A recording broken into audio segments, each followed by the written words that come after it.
Mga kaibigan, maligayang pagdating sa aking bagong explanation video. Ngayon ay sisimulan na natin ang talakayan tungkol sa apoy sa dugo. Kung nagustuhan ninyo ang video, huwag kalimutang mag-subscribe sa aming channel na Series Explained PH. Para sa mga nanonood mula sa Facebook, ang link ng aming YouTube channel ay nasa video description. I-click lamang ang link at mag-subscribe upang makatanggap ng lahat ng mga update. Maraming salamat po sa inyong suporta. Ano ang mangyayari kapag ang taong minsang itinuring mong kapatid ang siya palang magiging dahilan ng iyong pinakamalupit na bangungot?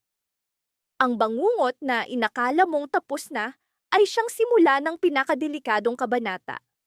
May mga sugat na hindi kayang paghilumin ng panahon at may mga lihim na kahit gaano kalalim na ibinaon ay muling bumabalik. Habang pilit na binubuo ng pamilyang ito ang kanilang gumuho ng buhay, isang bagong revelasyon ang yumanig sa kanila. Si Kiara Aquino, na nakapiit na at tila wala ng pag-asa, ay hindi nag-iisa. May kapatid siya at marahil mas mapanganib pa. Sa pag-usisa ng mga autoridad sa nakaraan ni Kiara, isang tuklas ang nagbigay ng bagong hinala. Hindi lamang si Angel ang kapatid ni Kiara. Isang pangalang nakatago sa lumang alaala ng pamilya, Carla. Isang batang ipinanganak na may sakit. Ibinigay sa ampunan dahil sa kawalan ng kakayahang magpagamot. Isang batang nawala sa kasaysayan. Ngunit kung totoo ito, maraming tanong ang nagkakaroon ng bagong kahulugan. Paano nakaligtas si Kiara matapos masunog ang kanilang bahay? Sino ang tumulong sa kanya nang wala siyang kasama? At ang pinakamalaking tanong, nagkita ba silang muli ng kanyang nawalang kapatid? Habang hinahanap ng mga investigador ang bawat bakas ni Carla, kumalat ang takot sa mga matagal nang naging target ni Kiara. Sapagkat, kung tunay ngang magkasama ang dalawang magkapatid, ilang kasinungalingan pa ang hindi nabubunyag, ilang krimen pa ang hindi nalalaman, at gaano kalaki ang pinsalang kaya nilang gawin. Samantala, isang pamilya ang desperadong pilit na tumatakas sa sakit ng nakaraan. Pagod na si Vanessa. Ngunit gaano man siya kapuyat, hindi pa tapos ang laban. Sa bawat bagong lihim na lumalabas, lalo pang lumalalim ang sugat. Mga sugat na kailangang paghilumin. Lalong tumindi ang kanyang pangungulila sa bawat gabi.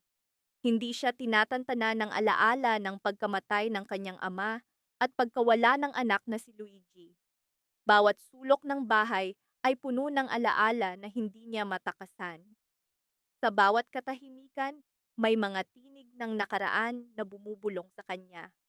Kaya nang muling binanggit ng kanyang asawa ang lumang plano ng paglipat sa Australia, unti-unti siyang bumitaw. Love, may isa ka pang anak. Isang simpleng paalala. Ngunit sapat na iyon upang mabasag ang matagal na niyang kinikimkim na galit. Sapagkat sa kanyang paghahangad ng hustisya at paghihiganti, nakalimutan niyang may isang batang nagngangalang Mikay. Inosente, ngunit pasa ng lahat ng kalungkutan. Isang batang ang tanging hangarin ay isang normal na buhay na walang takot. At nang tumingin si Vanessa kay Mikay, napagtanto niyang marahil panahon na upang umalis. Panahon na upang magsimula muli. Ngunit madalas, kapag tila abot kamay na ang kalayaan, muling sinusubok ng tadhana. Sa loob ng San Jose Mental Institution, nagsimulang gumuho ang kaayusan. Nawala ng kontrol ang mga pasyente. Umaling-awngaw ang mga sigaw sa mga pasilyo. Takot ang bumalot sa kanilang mga mata. At sa gitna ng kaguluhan, isang lihim na plano ang nabuo. Isang plano ng pagtakas, isang plano ng paghihiganti.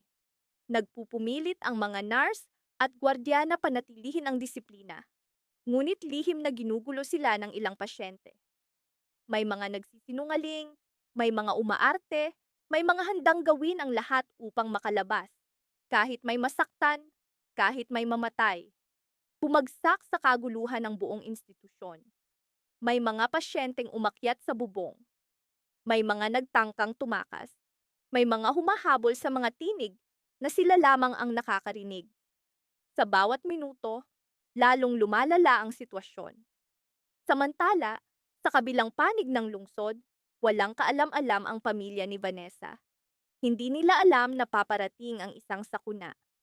Sa unang pagkakataon matapos ang matagal na panahon, dumating ang mabuting balita sa kanila. Maaari nang makalabas sa ospital ang kanilang ina. Maaari na silang magsimula ng bagong buhay. Maaari na silang maghanda sa paglipat sa Australia. At nang sa wakas, ay sabihin ng asawa ni Vanessa ang mga salitang matagal na niyang inaasam, gumaan ang lahat. Magbibitiw na ako sa trabaho. Pupunta tayo sa Australia.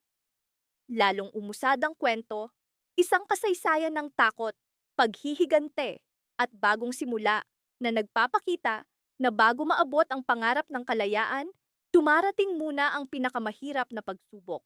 Sa sandaling iyon, muling nabuhay ang pag-asa. May mga luha, may mga yakap, may mga pangakong magiging maayos ang lahat. Maging si Mikay ay nagsimulang ngumiti.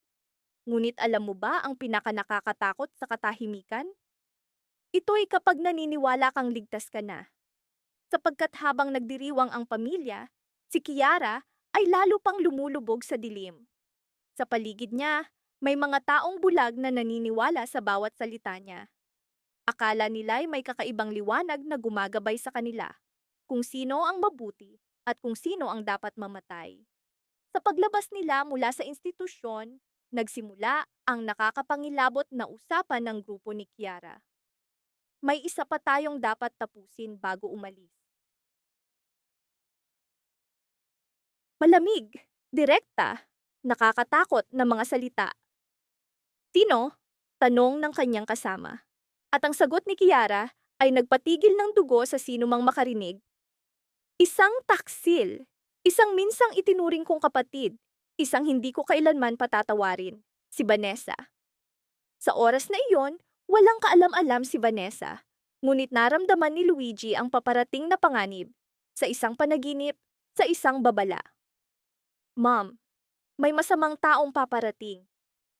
Mas nakakatakot pa, si Tita Angel ay hindi titigil. Sa unang pagkakataon matapos ang maraming taon, muling nakaramdam ng matinding takot si Vanessa. Sapagkat minsan, ang mga panaginip ng batang sugatan ng trahedya ay hindi lamang panaginip. Lumalim ang gabi, lalong bumigat ang dilim. Abala ang pamilya sa paghahanda para sa kanilang bagong buhay. Ngunit sa mga anino, may paparating na sasakyan, may mga matang nakamasid, may mga taong nagtatago sa dilim. At may isang babaeng hindi titigil hanggat hindi niya nakakamtan ang kanyang paghihiganti. Ang tanong, kapag nagharap na sina Vanessa at Kiara, may makakaligtas pa ba? O ito na ang gabing muling sisiklab ang apoy ng dugo? Maraming salamat sa panonood ng buong video. Para mapanood ang susunod na episode explanation, huwag kalimutang mag-subscribe sa Series Explained PH channel.